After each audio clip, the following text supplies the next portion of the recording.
Criminal breach of trust CBT आपराधिक न्यास भंग संपत्ति के विरुद्ध अपराधों की श्रेणी में अगर आप देखें तो ये भी एक उसी श्रेणी का अपराध है, यानी जिसमें आप दूसरे की व्यक्ति की संपत्ति के साथ छेड़छाड़ करते हैं या उसका दुरुपयोग करते हैं या अपने लिए उपयोग करते हैं।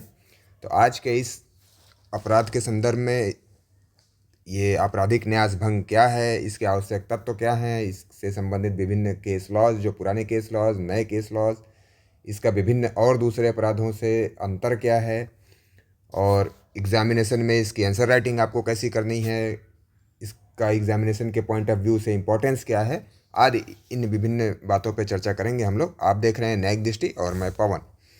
तो सबसे पहले अगर हम जानने की कोशिश करें कि क्रिमिनल ब्रीच ऑफ ट्रस्ट या आपराधिक न्यास भंग क्या है, तो बिल्कुल सामान्य भाषा में जैसे कि बोलचाल में हम लोग यूज करते हैं कि अमानत में खयानत, यानी आपने अमानत किसी को दी सुरक्षित रखने के लिए और उस व्यक्ति ने ही आपकी अमानत में कोई गिरावट ला दी या उसकी वैल्यू ख़राब कर दी या आपके विश्वास को भंग कर दिया उस व्यक्ति ने, तो उसी बात को आप आपराधिक न्यास भंग के नाम से जानते हैं।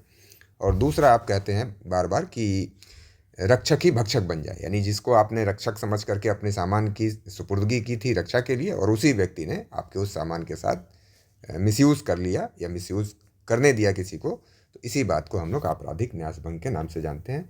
और अब हम एक्ट में इसकी दी गई परिभाषा के हिसाब से अगर बात करें तो criminal breach of trust is defined under section 316(1) of Bharatiya Nyaya Sanhita and punishment is provided under section 316(2) to 5। यानी कि अब पहले आईपीसी में अलग अलग धाराओं में परिभाषा और दंड की बात की गई थी, व्यवस्था की गई थी। अब बीएनएस में एक ही धारा की उपधारा 1 में परिभाषा और आगे की उपधाराओं में दंड की व्यवस्था की गई है। अब अगर हम बात करें धारा 316(1) के अनुसार, तो whoever being in any manner interested with property or with any dominion over property dishonestly misappropriates or converts to his own use that property or dishonestly use or disposes of that property in violation of any direction of law prescribing the mode in which such trust is to be discharged or of any legal contract express or implied which he has made touching the discharge of such trust commits criminal breach of trust. यानी किसी व्यक्ति को आपने संपत्ति न्यस्त की और उस व्यक्ति ने उस संपत्ति का दुरुपयोग कर लिया, अपने लिए उपयोग कर लिया या किसी विधि के डायरेक्शन निर्देश का वायलेशन किया या किसी जो अस्पष्ट या विवक्षित संविदा थी उसका वायलेशन कर दिया, तो इसी बात को हम क्रिमिनल ब्रीच ऑफ ट्रस्ट के नाम से जान रहे हैं इस धारा के अनुसार। अब अगर हम बात करें कि thus criminal breach of trust involves entrustment of property and dishonest misuse और वायलेशन ऑफ ट्रस्ट, यानी बेसिक तौर पे हम कह सकते हैं कि किसी को संपत्ति का परिधान न्यस्त किया जाना संपत्ति का और उस व्यक्ति द्वारा बेईमानी से उसका मिसयूज़ कर लेना। सिंपल भाषा में कि आप किसी व्यक्ति को संपत्ति दें सुरक्षित रखने के लिए, उसके ऊपर भरोसा करते हुए, और उस व्यक्ति द्वारा उस संपत्ति का दुरुपयोग कर लेना या अपने उपयोग में संपरिवर्तित कर लेना। अब बिल्कुल आसान भाषा में अगर इसका एग्जाम्पल देखने की कोशिश करें आप, तो मान लीजिए आपके पास एक भैंस है, गाय है, और आपको कहीं शादी विवाह में जाना है, आप 3 दिन तक घर वापस नहीं आ सकते, तो उस पशु की सुरक्षा के लिए आपने अपने पड़ोसी से कहा कि भाई मेरी भैंस ये तुम 2 दिन तक 3 दिन तक रखना और जब मैं वापस आ जाऊंगा तो मैं ले लूँगा तुमसे। जब आप आए उधर से अपने जिस आवश्यक काम से आप जा रहे थे, तो आपने कहा कि भाई अब भैंस दे दो मेरी, अब मैं आ गया हूँ। तो उस व्यक्ति ने कहा कैसी भैंस, भैंस तो मेरी है, ये भैंस तो मैं खरीद करके लाया था। यानी अब उस व्यक्ति के मन में बेईमानी आ जाती है और वो आपकी प्रॉपर्टी ले लेता है या अपने लिए यूज़ कर लेता है। तो इसी बात को आप न्यास भंग के नाम से जानते हैं। अब इसके एसेंशियल इंग्रेडिएंट्स की बात करें अगर, तो essential ingredients of criminal breach of trust क्या क्या एसेंशियल इंग्रेडिएंट्स है इसके? इंट्रस्टमेंट ऑफ प्रॉपर्टी और डोमिनियन ओवर प्रॉपर्टी, यानी कि संपत्ति का न्यस्त किया जाना या उस संपत्ति का नियंत्रण दिया जाना किसी व्यक्ति को। यानी उठा के दी जाने वाली वस्तु है तो आपने उठा के प्रॉपर्टी ही दे दी, न्यस्त कर दी उस व्यक्ति को, या आपने उसका कंट्रोल उस व्यक्ति को दे दिया, वो व्यक्ति उस पर कंट्रोल रखेगा। अब इसका क्या मतलब हुआ कि जैसे मान लीजिए कि मेरे पास ये जैसे जिस टैब से मैं पढ़ा रहा हूँ, ये टैब मैंने आपको दिया कि आप इसको रखिएगा सुरक्षित और जब मैं आऊँगा तो मुझे वापस दीजिएगा। और दूसरा आप कह सकते हैं कि आपकी कोई मान लीजिए कोई इमूवेबल प्रॉपर्टी है और आपने व्यक्ति से कहा कि तुम यहाँ देख रेख किसकी करना है, या जो यहाँ पे रेंट आएगा वो रेंट वसूल करना है, और जो संपत्ति की मरम्मत वगैरह का कार्य होगा वो करना है। यानी आपने उसका कंट्रोल दे दिया उसे। तो दोनों तरह से ये हो सकता है। और इसमें जब तक आप किसी व्यक्ति को अपनी संपत्ति की सुपुर्दगी नहीं देंगे या विश्वास नहीं उसके ऊपर करेंगे या न्यास नहीं सृजित करेंगे, तब तक ये अपराध अपने आप में सृजित नहीं हो सकता, भले ही दूसरे अपराध हो जाए। तो वही बात यहाँ पे कही जा रही है कि पहला जो बेसिक एलिमेंट इसका है कि भरोसा करते हुए, विश्वास करते हुए संपत्ति किसी को दिया जाना या संपत्ति का नियंत्रण किसी को दिया जाना। Dominion over property to the accused, entrustment में बी एक्सप्रेस और इम्प्लाइड, ये स्पष्ट रूप से भी हो सकता है और विवक्षित रूप से भी हो सकता है। And may arise out of fiduciary relationship such as employer employee agent principal banker customer. यानी ये उदाहरण है उसके कि नियोक्ता और उसका जो कर्मचारी है, अभिकर्ता और उसका मालिक है, बैंक और उसके कस्टमर हैं। ये कुछ उदाहरण हैं, कुछ रिलेशंस हैं जहाँ की इस तरह का विश्वास का संबंध होता है। तो इस तरह के मामलों में निश्चित रूप से कोई न कोई संबंध सृजित हो जाता है, क्योंकि आप जैसे ही भरोसा करते हैं तो स्वाभाविक रूप से कोई न कोई संबंध सृजित होता है। Entrustment is the foundation of the offence, यानी इस अपराध का मूल जो है, वो आधार जो है, वो भरोसा है। Illustration, a cashier is interested with money to deposit the bank, he dishonestly uses the money for personal purpose instead of depositing it, A commits criminal breach of trust. यानी आपने कैशियर को दिया कि भाई मेरे अकाउंट में मेरा पैसा ये जमा कर देना, और उसने अपने खुद यूज़ कर लिया, तो ये ब्रीच ऑफ ट्रस्ट हो गया। MNG भरतेश रेड्डी वर्सेस रमेश रंगनाथन, ये 2022 का सुप्रीम कोर्ट का केस है। और यहाँ पे कहा गया कि an alleged breach of the contractual terms does not ipso facto constitute the office, ये मिसप्रिंट हो गया है, offence of criminal breach of trust without there being a clear case of entrustment. यानी कि केवल किसी संविदा का भंग हो जाना ही अपने आप में आपराधिक न्यास भंग के अपराध का सृजन नहीं करेगा, बल्कि ये अपराध तब सृजित होगा जब न्यास किया गया हो, संपत्ति को न्यस्त कर दिया गया हो किसी व्यक्ति में, तब। यानी संविदा भंग होने में और न्यस्त किए जाने में क्या अंतर है कि मान लीजिए मेरे और आप लोगों के बीच में एक एग्रीमेंट होता है कि मैं आप लोगों को लेक्चर दूंगा BNS का, और मैं आप लोगों को लेक्चर नहीं दे पाया, तो हम लोगों के बीच में कॉन्ट्रैक्ट हो गया, और मैं बीमार हो गया, कॉन्ट्रैक्ट को फुलफ़िल नहीं कर पाया, या मैं किसी ज़रूरी काम से चला गया, किन्हीं भी कारणों से मैं अपने कॉन्ट्रैक्ट को फुलफ़िल नहीं कर पा रहा हूँ, तो ये ब्रीच ऑफ कॉन्ट्रैक्ट हो गया।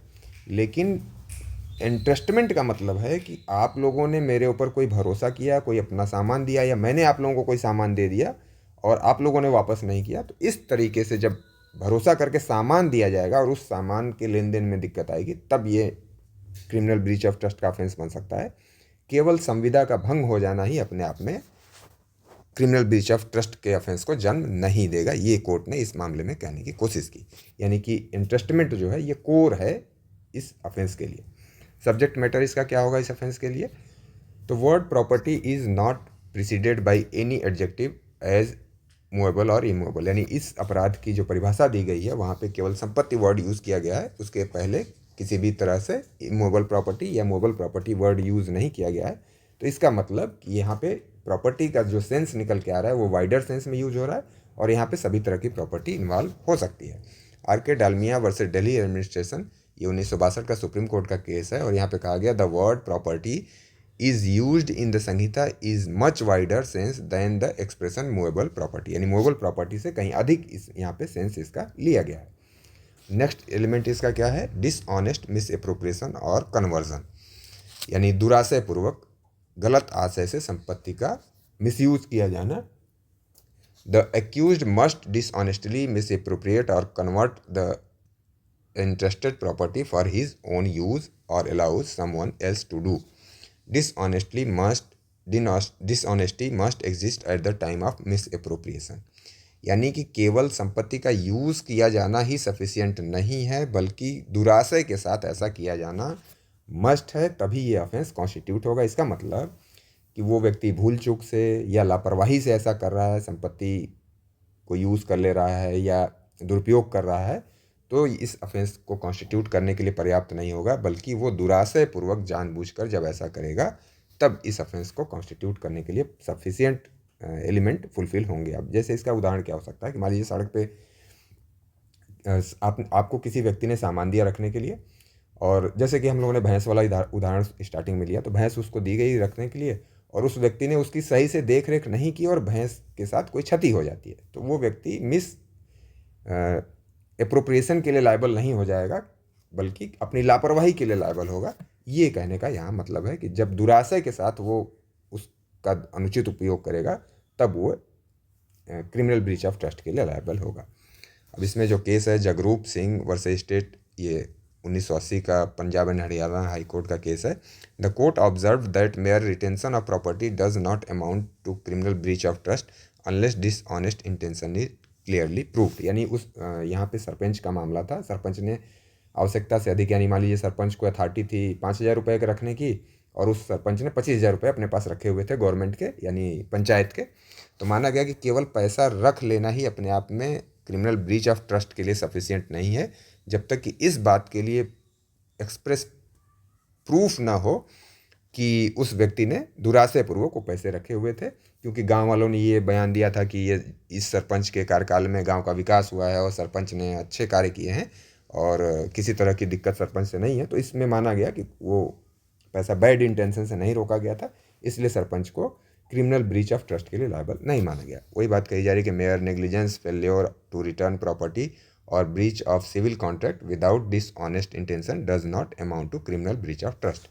यानी ये बातें अलग हो सकती हैं कि वो व्यक्ति वापस नहीं कर पाया समय से प्रॉपर्टी, लापरवाही की उसने, और किसी कॉन्ट्रैक्ट का केवल ब्रीच हो जाना, जैसे मैंने अभी आपको एग्जांपल दिया, तो केवल कॉन्ट्रैक्ट का ब्रीच होना, प्रॉपर्टी वापस ना हो पाना या लापरवाही होना, ये सब अपने आप में इस अपराध के लिए सफिशिएंट नहीं होगा जब तक कि डिसऑनेस्ट इंटेंशन के साथ ऐसा न किया जाए।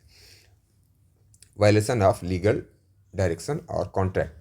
अब अगर बात करें तो ये यहाँ तक के जो एलिमेंट हैं वो फुलफ़िल हो गए तो ये अपने आप में criminal breach of offence constitute हो गया। और इसके साथ ये, यानी ये ऑप्शनल है कि या तो ये किया जाए डिसऑनेस्ट मिसएप्रोप्रिएशन या कन्वर्जन किया जाए, या फिर ये किया जाए, ये और करके है, ये ध्यान आपको रखना है कि अगर ऊपर वाली बात हो गई मिसएप्रोप्रिएशन हो गया तब भी कॉन्स्टिट्यूट हो जाएगा, या वायलेशन ऑफ लीगल डायरेक्शन और कॉन्ट्रैक्ट हो रहा है तो भी कॉन्स्टिट्यूट होगा। द डिसऑनेस्ट यूज और disposal of property must be in violation of any direction of law, यानी विधि का कोई निर्देश है उसका उल्लंघन आपने किया, या कोई कॉन्ट्रैक्ट है एक्सप्रेस या इम्प्लाइड उसका मिसयूज़ किया गया या उसका वायलेशन किया गया, तो यहाँ पे ऑफेंस कॉन्स्टिट्यूट हो जाएगा। जैसा कि एग्जांपल आपके बेयर एक्ट में दिया गया है कि एक व्यक्ति अपनी विल करता है और उस विल का निष्पादक है ए, और ए ने जानबूझकर के विल के डायरेक्शंस का या लॉ के डायरेक्शंस का वायलेशन करते हुए विल की प्रॉपर्टी को सही से डिस्ट्रीब्यूट नहीं किया, तो वो लायबल हो जाएगा क्रिमिनल ब्रीच ऑफ ट्रस्ट के लिए। और कॉन्ट्रैक्ट के मामले में भी जैसा कि बेयर एक्ट के ही इलस्ट्रेशन में दिया हुआ है कि एक व्यक्ति अपने एजेंट को पैसा भेजता है एक कंपनी के शेयर परचेज करने के लिए और व्यक्ति दूसरे कंपनी में लगाता है, तो वो क्रिमिनल ब्रीच ऑफ ट्रस्ट के लिए लायबल हो जाएगा यदि वो दुराशयपूर्वक ऐसा करता है। लेकिन अगर वही व्यक्ति एजेंट सद्भावपूर्वक किसी अच्छी कंपनी में पैसा लगाता है तो फिर क्रिमिनल ब्रीच ऑफ ट्रस्ट के लिए लायबल नहीं होगा, भले वो वायलेशन ऑफ कॉन्ट्रैक्ट के लिए या ब्रीच ऑफ कॉन्ट्रैक्ट के लिए लायबल हो जाएगा। Somnath Puri versus state of Rajasthan, ये 1972 का सुप्रीम कोर्ट का केस है। यहाँ पे क्या कहा गया, the supreme court held that breach of contractual obligation with dishonest intention constitutes criminal breach of trust. यानी अगर डिसऑनेस्टी के साथ कॉन्ट्रैक्ट को ब्रीच कर दिया जाए तो criminal breach of trust constitute हो जाएगा। विलफुली, अब ऊपर वाले तीन बातों में से कोई भी एक, अब ये तीसरा पॉइंट है उसी का और करके, यानी willfully suffers any other person so to do, यानी अपने खुद वो मिसयूज़ करता है या किसी कॉन्ट्रैक्ट या लॉ का वायलेशन करता है, या तीसरा करता है कि किसी दूसरे के द्वारा ऐसा किया जाना वो सहन कर रहा है या करने दे रहा है किसी तीसरे व्यक्ति को, तब भी वो व्यक्ति क्रिमिनल ब्रीच ऑफ ट्रस्ट के लिए लायबल हो जाएगा। अब जैसे मान लीजिए किसी वरिष्ठ अधिकारी के संरक्षण में कोई प्रॉपर्टी हो और वो दूसरे अधिकारी या दूसरे व्यक्ति को उसका मिसयूज़ करने दे रहा है, तो भी वो लायबल हो जाएगा क्रिमिनल ब्रीच ऑफ ट्रस्ट के लिए। A senior officer allowed to junior officer to misuse of government property, वो किसी दूसरे को अलाउ करे या न बोले या न रोके प्रॉपर्टी का मिसयूज़ करने से, तो भी वो व्यक्ति जिसके संरक्षण में वो संपत्ति है वो लायबल हो जाएगा। अब ये एक एक्सप्लेनेशन में ये बात कही जा रही है। ये अपने आप में हम इसका एसेंशियल इंग्रेडिएंट्स नहीं इसको कह सकते हैं, लेकिन स्पष्टीकरण में ये बात कही जा रही है कि इस तरह से भी ये कॉन्स्टिट्यूट होगा। तो क्या होगा कि अगर कोई एम्प्लॉयर अपने एम्प्लॉई के लिए उस एम्प्लॉई के पेमेंट में से किस बात की कटौती करता है, कंट्रीब्यूशन के लिए, किस बात के लिए, पीएफ के लिए कटौती करता है। जैसे आप सभी को पता है कि जो एम्प्लॉई होता है उसके अपने पेमेंट से कटौती की जाती है पीएफ के लिए और इंश्योरेंस के लिए। तो वो इंश्योरेंस का पैसा और पीएफ का पैसा एम्प्लॉई से तो कटौती करके ले लेता है, लेकिन वो उस वास्तविक फंड में या प्रॉपर फंड में उसे सबमिट नहीं करता है, जमा नहीं करता है, तो एम्प्लॉयर को सीबीटी के लिए या आपराधिक न्यास भंग के लिए उत्तरदायी ठहराया जाएगा। ये ऑफेंस कॉन्स्टिट्यूट हो जाएगा। अब कुछ रिसेंट केसेस की बात करें तो SN Vijay Lakshmi versus state of Karnataka 2025 का ये केस है सुप्रीम कोर्ट का। और यहाँ पे एक एफआईआर को केवल इस बात के लिए क्वेश्चन कर दिया गया कि criminal breach of trust holding that the offence arises only where the accused has been interested with property, यानी जहाँ अभियुक्त को संपत्ति का न्यस्त किया गया हो वहीं पे ये कॉन्स्टिट्यूट होगा। अदरवाइज केवल सिविल मैटर के लिए या केवल कॉन्ट्रैक्ट के ब्रीच होने के लिए ये कॉन्स्टिट्यूट नहीं होगा। If the property belongs to accused the offence does not arise, यानी अगर अभियुक्त की ही संपत्ति है तो भी ये अपराध सृजित नहीं होगा, या केवल सिविल मैटर को लेकर के विवाद है पक्षों के बीच में तो भी ये अपराध सृजित नहीं होगा। Next, distinction between criminal breach of trust and criminal miss appropriation. Criminal miss appropriation क्या है? तो किसी व्यक्ति की संपत्ति को जो आपके पास इनोसेंटली आ जाती है और बाद में आप उसको मिस एप्रोप्रिएट कर लेते हैं। यानी ऊपर वाले ऑफेंस में क्या था कि न्यस्त की गई थी संपत्ति, और मिस एप्रोप्रिएशन में संपत्ति न्यस्त नहीं की जाती है बल्कि उस व्यक्ति के पास इनोसेंटली आ जाती है। जैसे सड़क पे गिरा हुआ सामान पा जाना, किसी का पर्स और बैग पा जाना, या किसी व्यक्ति ने सामान आपको यूज़ करने के लिए दिया, आपके ऊपर भरोसा करके न्यस्त तो आपको नहीं किया, लेकिन आपने उधार मांगा और उस व्यक्ति ने आपको दिया और फिर आप उसकी प्रॉपर्टी को मिसयूज़ करते हैं, तो इस तरह से ये कॉन्स्टिट्यूट हो सकता है। तो अब इनमें जो डिफरेंस है वो किन किन बेस पे हैं। एक तो बेसिस इसका सेक्शन के आधार पे हो जाएगा। तो सेक्शन 316 में क्रिमिनल ब्रीच ऑफ ट्रस्ट को डिफाइन किया गया है और 314 में क्रिमिनल मिस एप्रोप्रिएशन को डिफाइन किया गया है। यहाँ पे इंटरेस्टमेंट एसेंशियल इंग्रेडिएंट्स है सीबीटी के लिए, और मिस एप्रोप्रिएशन के लिए कोई रिक्वायरमेंट नहीं है इस तरह की। नेचर ऑफ पोजेसन, तो प्रॉपर्टी इज़ लॉफुली इंटरेस्टेड, यानी विधि पूर्वक उसको न्यस्त की जाती है अभियुक्त को, और यहाँ पे न्यस्त किए जाने का कोई औचित्य नहीं है बल्कि निर्दोष तरीके से संपत्ति अभियुक्त के पास आ जाती है। जैसे गिरा हुआ पा जाता है, या वो ये विश्वास करते हुए पहले संपत्ति लेता है कि उसी की अपनी संपत्ति है और बाद में उसके मन में बेईमानी आ जाती है। तो इस तरह से यहाँ पे इनोसेंटली प्रॉपर्टी उसके पास आती है। रिलेशनशिप, फिड्यूसरी रिलेशनशिप एग्जिस्ट, यानी जो सीबीटी का ऑफेंस है, न्यासभंग का अपराध है, इसमें वैश्वासिक संबंध का अस्तित्व होता है, और यहाँ पे इस तरह के किसी वैश्वासिक संबंध की आवश्यकता नहीं होती है। स्कोप इसका क्या है? वाइडर ऑफेंस है, और ये नैरो ऑफेंस है, यानी संकीर्ण है। इसमें इसका जो विषय क्षेत्र है वो सीमित है और इसका वाइडर है कहीं कहीं। Example, banker misusing customers money, यानी एग्जाम्पल जो ऊपर हम लोगों ने लिया था कि कैशियर आपका पैसा लेके रख लेता है या बैंक आपका पैसा लेकर के रख लेता है, तो ये न्यास भंग का अपराध होगा। और finder of goods dishonestly keeps them, यानी संपत्ति को पाने वाला व्यक्ति, जो हम लोगों ने पहले एग्जाम्पल लिया, वो संपत्ति रख लेता है तो वो मिसयूज़ का या मिस एप्रोप्रिएशन का ऑफेंस बनेगा। अब कंक्लूजन की बात की जाए तो criminal breach of trust is a graver offence as it involves violation of trust and confidence, यानी आपके विश्वास को भंग किया जा रहा है, इसलिए कहीं ना कहीं गंभीरता स्वाभाविक रूप से आएगी। Whereas criminal misappropriation deal with dishonest conversion of property without entrustment, यानी यहाँ पे विश्वास नहीं है, न्यास नहीं है, इसलिए ये स्वाभाविक रूप से कम ग्रेवर ऑफेंस होगा। The key distinction factor of entrustment, यानी यही जो न्यस्त किया जाना वाला तत्व है, यही उस दोनों को अलग करने का सबसे बेसिक आधार है। Which is essential for criminal breach of trust but absence in criminal misappropriation. Recent judicial clarification on criminal breach of trust, supreme court ने क्या कहा?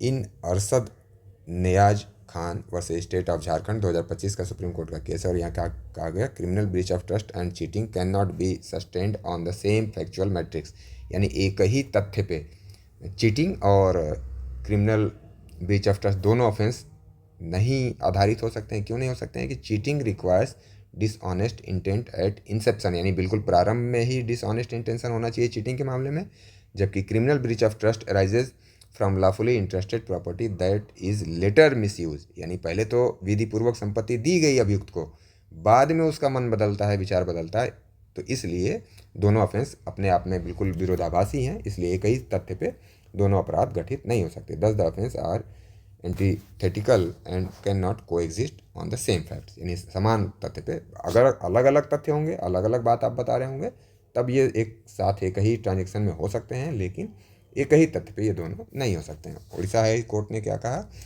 Orissa high court recently held that trial court can not take cognizance simultaneously of cheating and criminal breach of trust on the same facts, यानी एक ही तथ्य के आधार पर दोनों का संज्ञान एक साथ नहीं लिया जा सकता। Reflecting the legal distinction between the two offences, यानी इन दोनों अपराधों में विधिक जो भिन्नता है उसको बताते हुए उड़ीसा हाई कोर्ट ने ये बात कही। Criminal breach of trust is a serious offence involving breach of faith, यानी विश्वास को आप तोड़ देते हैं, विश्वास का भंग कर देते हैं। Whereas trust is reposed by one person in another, यानी एक व्यक्ति द्वारा दूसरे व्यक्ति के ऊपर जो विश्वास किया गया होता है उसी को भंग किया जाता है। The essence of the offence lies in entrustment plus dishonesty in violation of that trust, यानी एक तो न्यस्त का किया जाना और धन उस न्यस्त का उल्लंघन किया जाना, बेईमानी पूर्वक उस न्यास का उल्लंघन किया जाना, यही मिल करके दोनों इस अपराध का गठन कर देते हैं। Its distinct ingredients make it different from criminal misappropriation whereas entrustment is absent, यानी कि मिसएप्रोप्रिएशन के ऑफेंस को इसी बात से ये भिन्न करता है क्योंकि यहाँ पे इस तरह का कोई न्यास नहीं किया जा रहा होता है या इसका अभाव होता है। ये वीडियो अगर आपको अच्छा लगा तो आप चैनल को सब्सक्राइब कर लें, आप लाइक करें, शेयर करें, और कोई सजेशन हो आपका इस वीडियो के रिगार्डिंग या आगे के लिए आपको किस तरह के वीडियो चाहिए तो आप अपने सजेशन कमेंट बॉक्स में ज़रूर लिखें। धन्यवाद।